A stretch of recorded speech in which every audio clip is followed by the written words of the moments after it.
Prabowo Gibran bisa dikalahkan. Assalamualaikum warahmatullahi wabarakatuh. Alhamdulillahirabbil alamin. Allahumma sholli ala sayyidina Muhammadin wa ala alihi wa ashabihi ajma'in. Sobat sewot yang dirahmati Allah dan disayangi Rasulullah sallallahu alaihi wasallam. Polmark Indonesia menegaskan bahwa Pilpres 2024 tidak akan berjalan satu putaran seperti yang digaungkan oleh M. Kodari misalnya kan, dan teman-teman yang para pengamat yang barangkali berafiliasi dengan kubu paslon nomor urut 2 gitu kan, yang sejauh ini mereka selalu mensugesti publik bahwa Prabowo Subianto dan Gibran Rakabuming Raka ini akan mulus dalam satu putaran. Tetapi berbeda dengan Polmark Indonesia yang meyakini bahwa dari data mereka Pilpres 2024 ini lebih berpotensi berjalan 2 putaran, Sobat Sewot. Nah, namun sebelum Sewot TV memaparkan secara detail analisa hasil survei terbaru terkait Pilpres 2024 yang tidak bisa berjalan dengan satu putaran ya, izinkan Sewot TV menyampaikan 5 kesimpulan warganet atau netizen berkenaan dengan 5 istilah viral yang pernah disampaikan oleh kubu sebelah di depan umum saat kampanye dan lain sebagainya. Dan 5 istilah baru ini, Sobat Sewot, ini dilarang keras untuk diucapkan oleh para loyalis dan simpatisan Mas Anies Rashid Baswedan. Kenapa? Agar kita semua dapat terhindar dari perangai buruk dan bisa dibilang paling buruk sepanjang sejarah kehidupan berbangsa dan bernegara di Republik Indonesia tercinta ini. Nah, Sobat Sewot yang dirahmati Allah dan disayangi Rasulullah Shallallahu Alaihi Wasallam, berikut ini daftar 5 kata dari paslon sebelah yang sangat tidak patut kita contoh dan tak patut kita ucapkan dalam kehidupan sehari-hari. Nah, yang pertama kalimat atau kata endas semua etik, yang kedua bangsat, ketiga bacot, keempat goblok, dan kelima tolol. Nah, Sobat Sewot yang dirahmati Allah dan disayangi Rasulullah Shallallahu Alaihi Wasallam, bagaimanapun kondisinya, etik atau etika itu harus bersumber ya dari pucuk pimpinan ya. Jika pucuknya berkompromi soal etik dan moral dalam beragama, misalnya berbangsa dan bernegara, maka yang di bawah akan mengikutinya, Sobat Sewot. Bahkan bisa saja akan jauh lebih ndasmu daripada pimpinannya ya. Nah, ini lucu sekali kalau kemudian kita biarkan hal ini merajalela menjadi satu hal yang mewabah ya, menjadi virus buruk bagi generasi penerus bangsa ke depan. Nah, Sobat Sewot yang dirahmati Allah dan disayangi Rasulullah Shallallahu Alaihi Wasallam, mari kita tinggalkan jauh-jauh calon pemimpin yang menanggalkan nilai-nilai etik dan moralitas dalam menerapkan pola kepemimpinannya. Nah, Sobat Sewot, CEO atau Direktur ya Polmark Indonesia, Bang Eep, menjelaskan beberapa faktor yang punya peran terkait ketidakbenaran ya Pilpres 2024 bisa berjalan satu putaran. Hal itu berdasarkan survei Polmark di 32 provinsi pada bulan November 2023 yang melibatkan 1.200 responden di setiap provinsinya. Nah, pertanyaan pentingnya adalah apakah bisa Pilpres dibuat menjadi 2 putaran dan Prabowo Subianto Gibran Rakabuming Raka dikalahkan? Nah, per hari ini Sobat Sewot, jawaban Mas Eep Polmark ya adalah bisa. Nah, mohon maaf nih, menurut Bang Eep, fakta ini bukan permainan Sobat Sewot, melainkan ada nilai-nilai perjuangan yang masih kokoh dipertahankan oleh masyarakat bawah.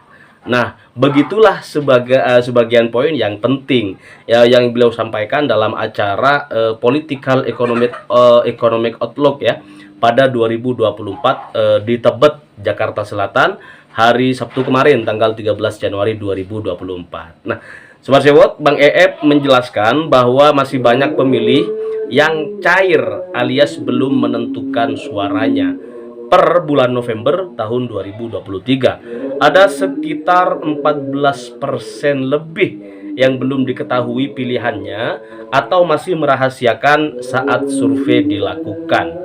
Nah, Sobat Sewot, di sisi lain, pemilih ketiga pasangan calon, baik nomor urut 1 Mas Anies Baswedan dan Gus Muhaimin Iskandar, atau nomor urut 2 Prabowo Gibran dan nomor urut 3 Ganjar Mahfud, ya, Mahfud MD ya misalnya, masih bisa berubah di akhir bulan, ya, pada penentuan sebelum tanggal 14 Februari tahun 2024 bulan depan. Nah, Bang EF menyebut bahwa total pemilih dari ketiga paslon yang masih bisa berganti pilihan itu sebesar 28%. Itu artinya Sobat Sewot, ada sekitar 42% lebih suara nasional yang masih bisa diperebutkan oleh masing-masing kandidat capres atau cawapres.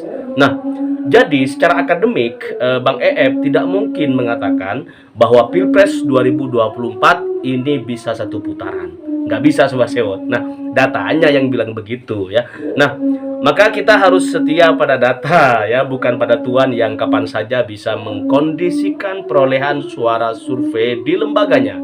Begitu kira-kira kata Bang EF, Sobat Sewot. Nah, beliau juga kemudian menjabarkan data tentang kapan pemilih tersebut menentukan siapa paslon yang akan dipilih. Nah, ada sekitar 21,2% pemilih yang disebut baru akan menentukan pilihan finalnya ini pada hari pencoblosan, Sobat Sewot, yakni pada tanggal 14 Februari tahun 2024. Nah, Bang EF selaku CEO Polmark menegaskan bahwa Pilpres dengan 3 paslon membuat angka pemilih yang baru yakin menentukan di hari H pencoblosan ini menjadi cukup tinggi.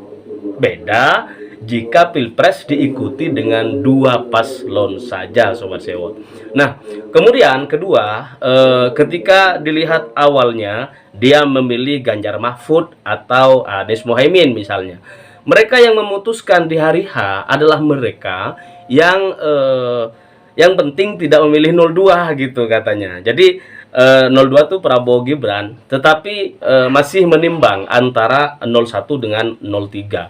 Nah, ini yang tidak pernah diungkap oleh lembaga-lembaga survei lainnya, ya Sobat Sewot, yang hari ini dengan bangganya mereka kemudian selalu menyampaikan Prabowo Gibran ini kurang sekian persen lagi gitu akan menang satu putaran. Nah, Sobat Sewot, lalu kita lihat bagaimana Polmark menyebut ada 5,2% pemilih lainnya yang baru akan memutuskan siapa pilihan mereka, ya, pada masa tenang.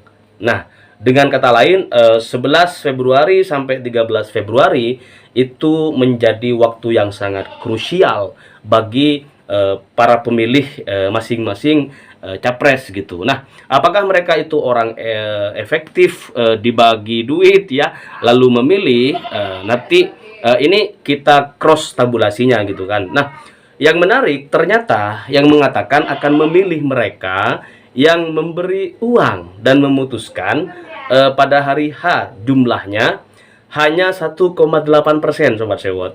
Dan mereka yang mengatakan memilih siapapun yang memberi uang ini paling banyak itu sebesar 0,8% saja. Jadi dari 21,2% itu yang menentukan hari H hanya 2,6% yang sangat efektif dengan politik uang. Nah, seperti itu jelas Bang EF, ya Sobat Sewot. Nah, Sobat Sewot yang dirahmati Allah dan disayangi Rasulullah Shallallahu Alaihi Wasallam, teman-teman yang mengatakan pasti satu putaran itu sebetulnya bukan surveyor, ya. Ya, kalau menurut Bang EF, menurut data beliau gitu. Tetapi mereka itu juru kampanye sebenarnya. Tetapi mereka tidak mau ngaku gitu. Nah, itu masalahnya Sobat Sewot. Dan ini membodohi publik sebenarnya, ya. Ditanya saja kerjasama dengan siapa, survei mereka nggak jawab gitu. Jawabannya selalu dengan hamba Allah, nggak mau ketahuan gitu. Nah, ini penyakit di Republik Indonesia menjelang Pilpres 2024. Semoga masyarakat semakin bisa membedakan bisa memilih dengan cara yang rasional ya, melihat rekam jejak dari 3 paslon ini, siapa yang paling banyak prestasinya, siapa yang paling banyak karya nyatanya, siapa yang paling benar-benar berbuat untuk masyarakat Indonesia.